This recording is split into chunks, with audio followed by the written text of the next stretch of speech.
अस्सलाम वालेकुम। पाकिस्तान में इस वक्त शाम के 7, भारत में 7:30 और यहाँ हमारे स्टूडियोज़ की घड़ियों में सुबह के 10 बज रहे हैं। वॉइस ऑफ अमेरिका वाशिंगटन की उर्दू सर्विस से मैं हूँ खालिद हमीद, खबरों के एक बुलेटिन के साथ। अफगान अहदेदारों ने बुध के रोज़ बताया है कि तालिबान ने के मुल्क के शिमाल में एक हमले में सिक्योरिटी फोर्सेस के कम से कम 17 एहलकार जाँ बहक जबकि दर्जनों जख्मी हो गए हैं। ये तशद्दुद ऐसे वक्त में हुआ है जब अफगानिस्तान में मुतहारिब फरीक इस महीने के आखिर में दोहा में अमन मुज़ाकरात के इब्तदाई दौर के लिए मुलाकात की तैयारी कर रहे हैं। शिमाली जोज़जान सूबे के हुकूमत के एक तर्जमान ने वॉइस ऑफ अमेरिका को बताया कि बागियों ने ज़िले आख्चा की फौजी चौकियों पर मुख्तलिफ अतराफ से हमला किया। मारूफ आज़र ने बताया कि झड़पें सुबह देर तक जारी रहीं और इसमें 12 अफगान फौजी हलाक और 5 दीगर जख्मी हुए। उन्होंने तस्दीक की कि तालिबान ने 4 सिक्योरिटी एहलकारों को अगवा भी कर लिया है। एक इलाकाई फौजी अहदेदार ने एक अलहदा बयान में कहा कि लड़ाई में 5 हमलावर हलाक और 10 जख्मी हो गए हैं। चीन की वजारत खारजा ने कहा है कि बीजिंग और नई दिल्ली के दरमियान सिफारती सतह पर राब्ता हुआ है और दोनों ममालिक लाइन ऑफ एक्चुअल कंट्रोल पर जल्द अज जल्द कशीदगी कम करने पर आमादा हो गए हैं। खबर रसां इदारे रॉयटर्स के मुताबिक बुध को चीन के सीनियर सिफारतकार वांग यी और भारतीय वजीर खारजा सुब्रमण्यम जयशंकर का टेलीफोनिक राब्ता हुआ है। दोनों आला अहदेदारों ने भारत और चीन के दरमियान लद्दाख में होने वाली झड़प के मामले पर गुफ्तगू की। चीन की वजारत खारजा से जारी होने वाले बयान में कहा गया है कि वांग यी ने सुब्रमण्यम जयशंकर को कहा कि भारतीय हुकूमत इस वाक़े के जिम्मेदारों को सख्त सजा दे और फ्रंट लाइन पर मौजूद अपने फौजियों को कंट्रोल करे। दूसरी जानिब भारतीय वजारत खारजा से जारी बयान में कहा गया है कि भारत ने चीन से सरहदी कशीदगी के मामले पर एहतजाज किया है और भारतीय वजीर खारजा ने अपने चीनी हम मनसब को कहा है कि चीन के फौजियों ने पहल की और मंसूबा बनाकर एक्शन किया। भारत और चीन की फौजों के दरमियान लद्दाख की मुतनाज़ सरहद पर झड़प के बाद कशीदगी बदस्तूर बरकरार है और दोनों मुल्कों ने सरहद पर इजाफी फौजी दस्ते तैनात कर दिए हैं। दूसरी जानिब सियासी जमातों को एतमाद में लेने के लिए भारत के वज़ीर आज़म नरेंद्र मोदी ने कुल जमाती कॉन्फ्रेंस बुलाने का ऐलान किया है। अक़वाम मुत्तहिदा ने चीन और भारत के दरमियान सरहदी कशीदगी पर तशवीश का इजहार करते हुए दोनों मुल्कों को तहम्मुल का मुजाहरा करने की तलकीन की है।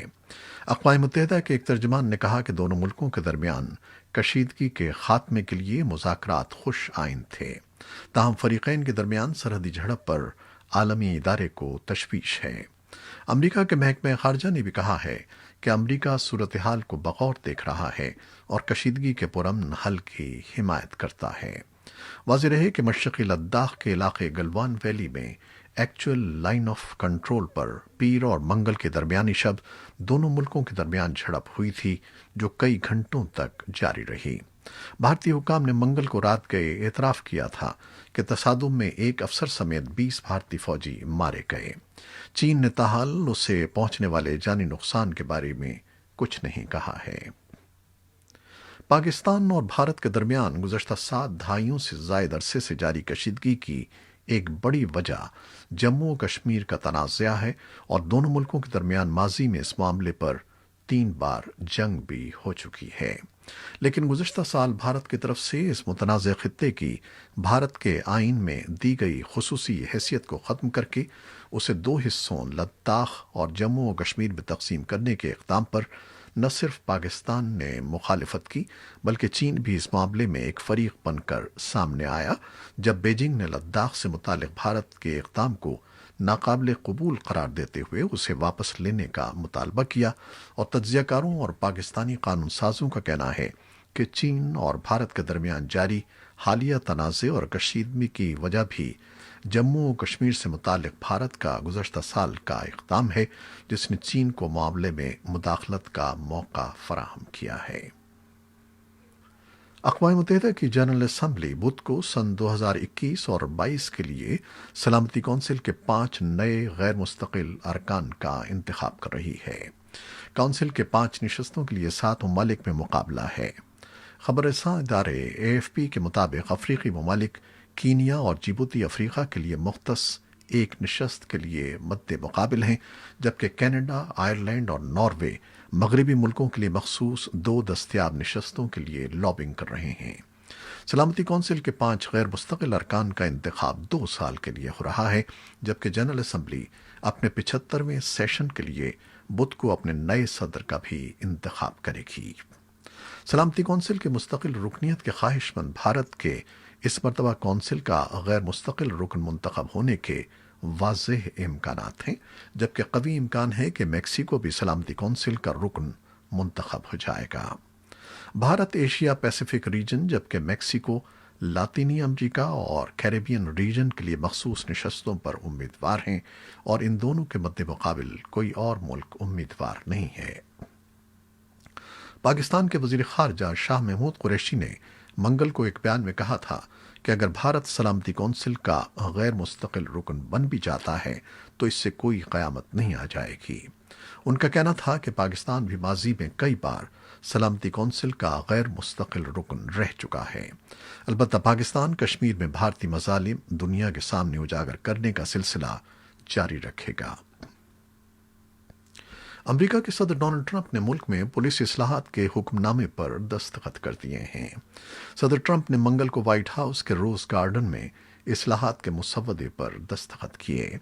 امریکی صدر کے اس اصلاحاتی حکم نامے کے مطابق پولیس افسران کو طاقت کے استعمال کے معیار اور کشیدہ صورتحال کو طاقت استعمال کیے بغیر سنبھالنے کی تربیت دی جائے گی۔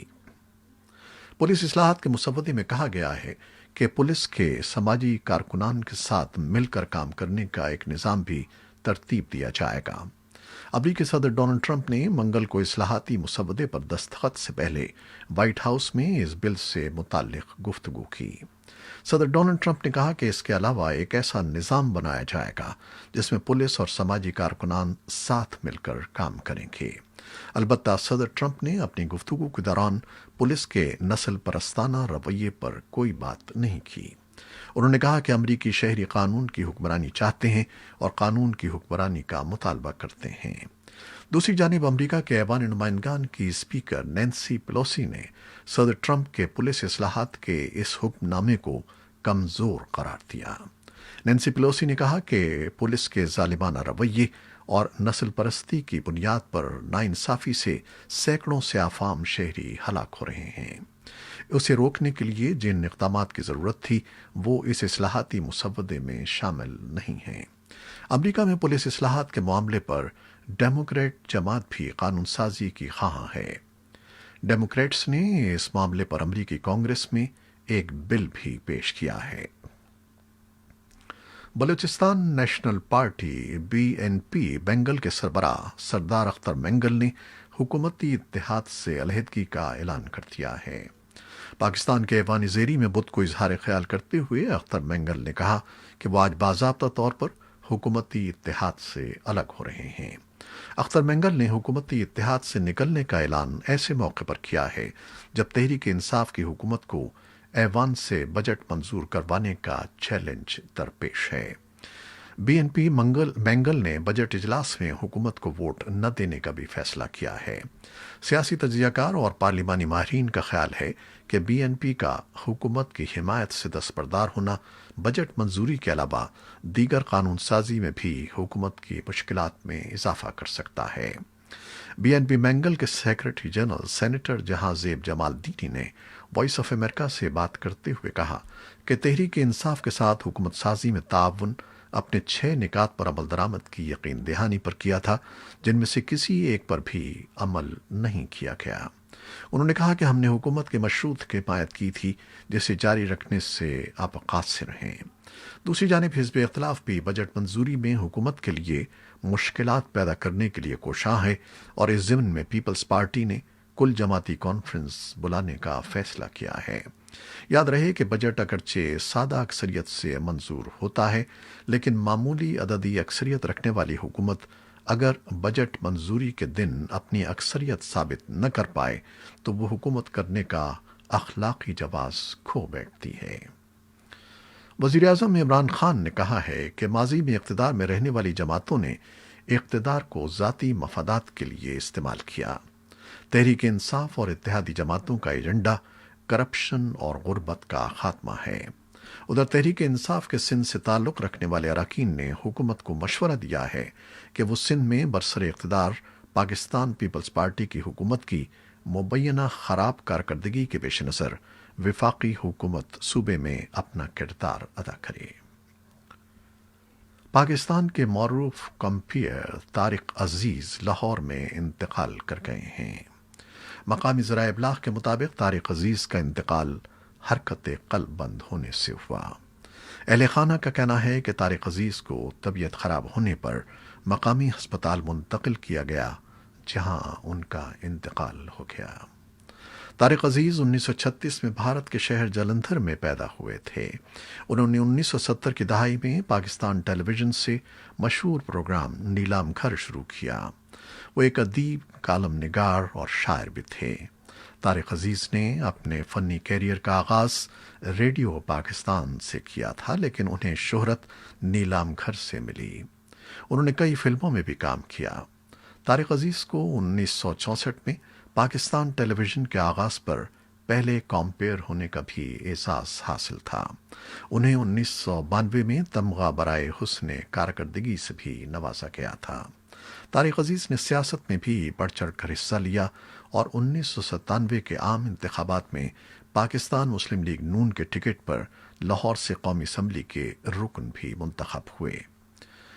बाद अज़ां वो पाकिस्तान मुस्लिम लीग काफ में शामिल हो गए। तारिक अजीज के इंतकाल पर पाकिस्तान के अदबी और सियासी हलकों ने गहरे रंजो गम का इजहार किया है। पाकिस्तान के वज़ीर आज़म इमरान खान ने तारिक अजीज के इंतकाल पर अफसोस का इजहार किया है।